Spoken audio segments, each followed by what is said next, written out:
हरे कृष्णा। दोस्तों, एक बार पुनः आप सभी के सामने एक ज्ञानवर्धक व प्रेरणादायक कहानी लेकर आया हूँ।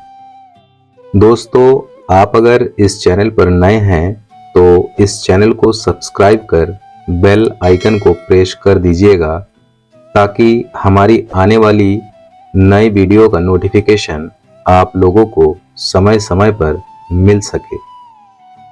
तो दोस्तों, आइए आज की इस कहानी को शुरू करते हैं। कहानी है चाहे घर छोड़ देना, लेकिन यह 3 बातें स्त्रियों को भूल कर भी मत बताना। दोस्तों, प्राचीन समय की बात है। एक नगर में एक गोपाल नाम का व्यक्ति रहा करता था। गोपाल मन से बहुत भोला था और बहुत ही सीधा साधा व्यक्ति था। गोपाल ने अपनी जीवन में किसी भी प्रकार का कोई पाप नहीं किया था। दोस्तों, गोपाल की जो पत्नी थी वह थोड़ी भुलक्कड़ स्वभाव की थी और गोपाल के छोटे छोटे 2 बच्चे भी थे। दोस्तों, गोपाल अपनी पत्नी से किसी भी प्रकार की कोई बात को नहीं छुपाता था और गोपाल अपने घर में केवल अकेला ही कमाने वाला व्यक्ति था। दोस्तों, जिस नगर में गोपाल रहा करता था उस नगर में सबसे गरीब गोपाल ही था।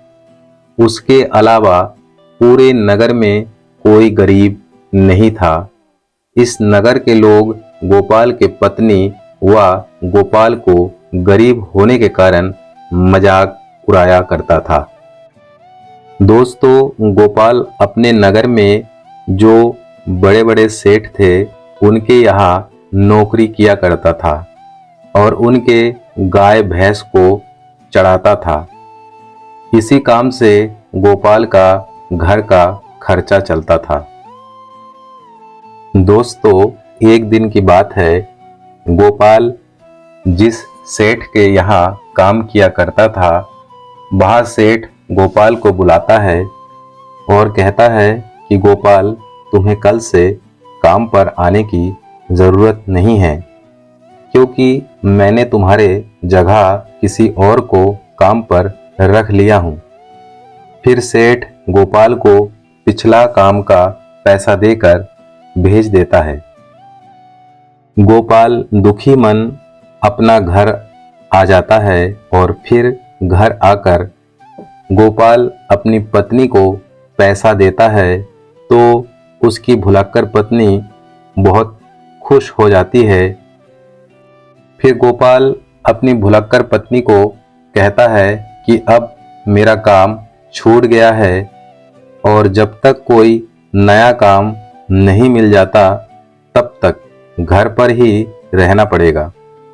यहाँ सुनते ही उसकी भुलक्कड़ पत्नी भी दुखी हो जाती है।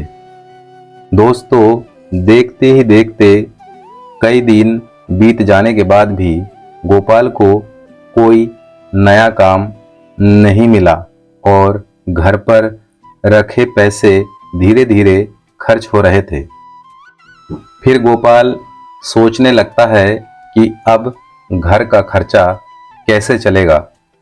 घर का कमाने वाला मैं अकेला ही हूँ। दोस्तों, कई दिन बीत जाने के बाद अब गोपाल के घर में खाने के लिए कुछ भी नहीं बचा।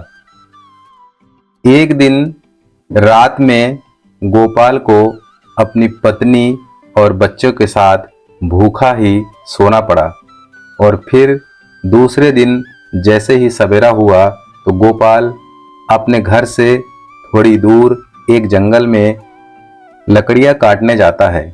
तो गोपाल को रास्ते में एक संत महात्मा मिलता है। तो गोपाल संत महात्मा को देखते ही संत महात्माओं के पास जाकर उन्हें प्रणाम करता है और कहता है कि हे महात्मा, मेरे घर में खाने के लिए एक दाना भी नहीं है। मेरी पत्नी और बच्चे भूखे मर रहे हैं। हे महात्मा, हम पर कृपा करें और आप हमें कुछ ऐसा सुझाव दे कि जिससे मेरा घर ठीक से चल सके। दोस्तों, गोपाल संत महात्मा से इस प्रकार विनती करने के बाद संत महात्मा गोपाल की ओर देखता है तो संत महात्मा को यह पता हो जाता है कि गोपाल एक सीधा साधा तथा बिन पापी व्यक्ति है, जिसने अपने जीवन में कोई भी पाप नहीं किया है। उसके इस स्वभाव को देखकर संत महात्मा गोपाल से कहता है कि गोपाल, आज मैं तुम्हें एक ऐसे वृक्ष के बारे में बताऊंगा। अगर तुम उस वृक्ष के नजदीक जाकर जो भी मांगोगे वह वृक्ष तुम्हें लाकर देगा। तो इस तरह तुम अपने घर की गरीबी को दूर कर सकते हो। संत महात्मा गोपाल से यह भी बताता है कि अगर तुमने वृक्ष के बारे में किसी भी व्यक्ति को बताया तो फिर यह वृक्ष तुम्हें किसी प्रकार की कोई वस्तु नहीं देगा। फिर गोपाल उन संत महात्मा के द्वारा बताए गए वृक्ष के पास जाता है और वृक्ष से 1000 सोने के सिक्के मांगता है। फिर उस वृक्ष के नीचे झट से 1000 सोने के सिक्के आ जाता है। दोस्तों, गोपाल उस सोने के सिक्के को देखकर खुश हो जाता है और उस सोने के सिक्के को घर ले जाकर अपनी पत्नी को दे देता है। गोपाल की पत्नी यहाँ सोने के सिक्के को देखकर बहुत खुश होती है और गोपाल से पूछने लग जाती है कि आपने इतने सारे सोने के सिक्के कहाँ से लाए। फिर गोपाल अपनी पत्नी को सारी बातें बता देता है। दोस्तों, गोपाल अपनी पत्नी से कुछ भी नहीं छिपाता था और गोपाल को यह भी पता था कि उसकी पत्नी भुलक्कड़ स्वभाव की है और वह सारी बातें अपनी पड़ोसी को बता देती है। लेकिन गोपाल उस बात को भूलकर अपनी पत्नी को सारी बातें बता देता है। फिर गोपाल देखते ही देखते बहुत धनवान हो जाता है और नगर का सबसे अमीर व्यक्ति बन जाता है।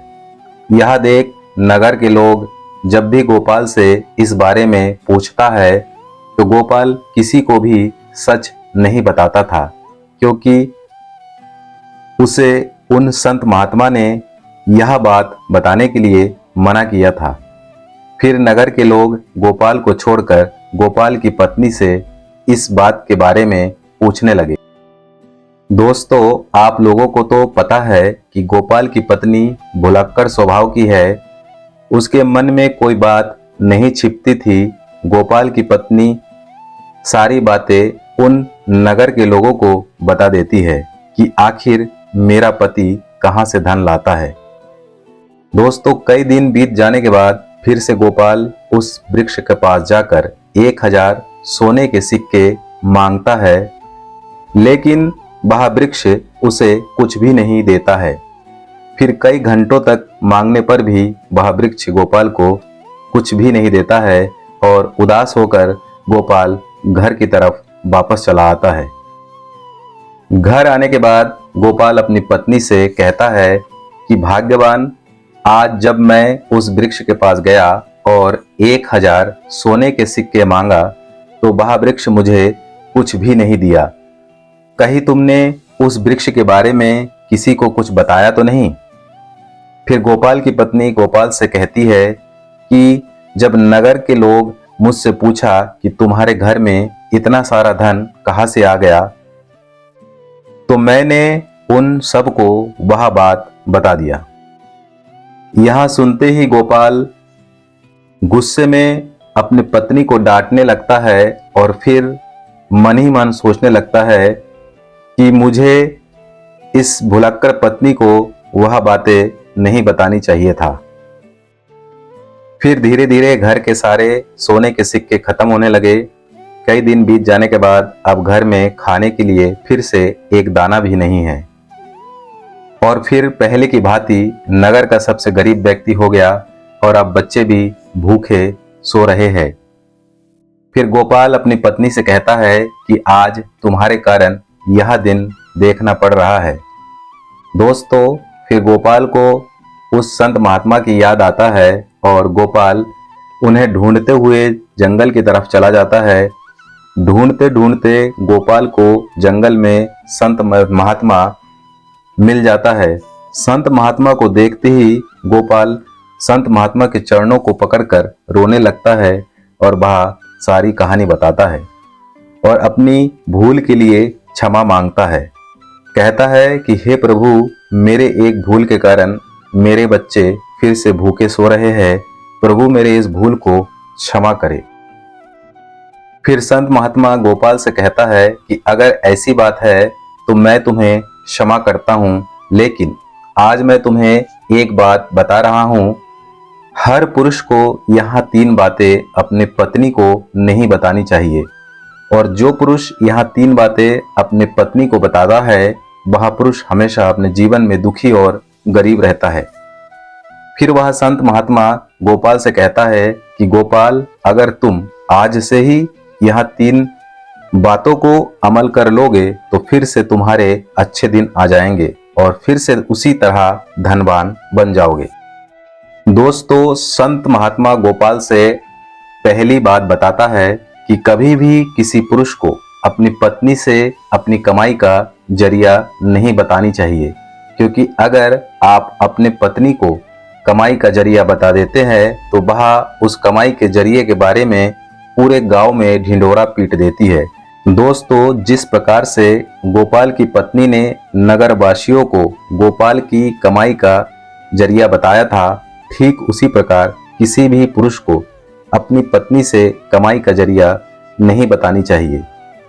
दोस्तों, दूसरी बात, किसी पुरुष को अपनी कमजोरी अपनी पत्नी से नहीं बतानी चाहिए, क्योंकि जो पुरुष अपनी कमजोरी अपनी पत्नी से बताता है तो उसकी पत्नी उस कमजोरी का फायदा उठाकर अपने काम मनवाते हैं और बात बात में उन्हें दबाने की कोशिश करता है। दोस्तों, इसलिए किसी भी पुरुष को अपनी पत्नी से अपनी कमजोरी नहीं बतानी चाहिए। तीसरी बात, किसी भी पुरुष को अपने जीवन में हुए अपमान के बारे में अपनी पत्नी से नहीं बतानी चाहिए। अर्थात जो पुरुष अपने अपमान के बारे में अपनी पत्नी से बताता है तो वह पत्नी छोटे छोटे बात में भी उस अपमान को हवाला देकर आपको परेशान करेंगी। तो दोस्तों, यहाँ 3 बातें कभी भी भूलकर अपनी पत्नी को नहीं बतानी चाहिए। और फिर गोपाल संत महात्मा के बताए गए तीनों बातों को अमल करता है और घर जाने के बाद अपनी पत्नी से यहाँ 3 बातें नहीं बताता है और धीरे धीरे गोपाल राजा से रंक बन जाता है। दोस्तों, यह वीडियो कैसा लगा कमेंट बॉक्स पर बताना और आप अगर इस चैनल पर नए हैं तो चैनल को सब्सक्राइब कर बेल आइकन बटन को प्रेस करें। जय श्री कृष्णा।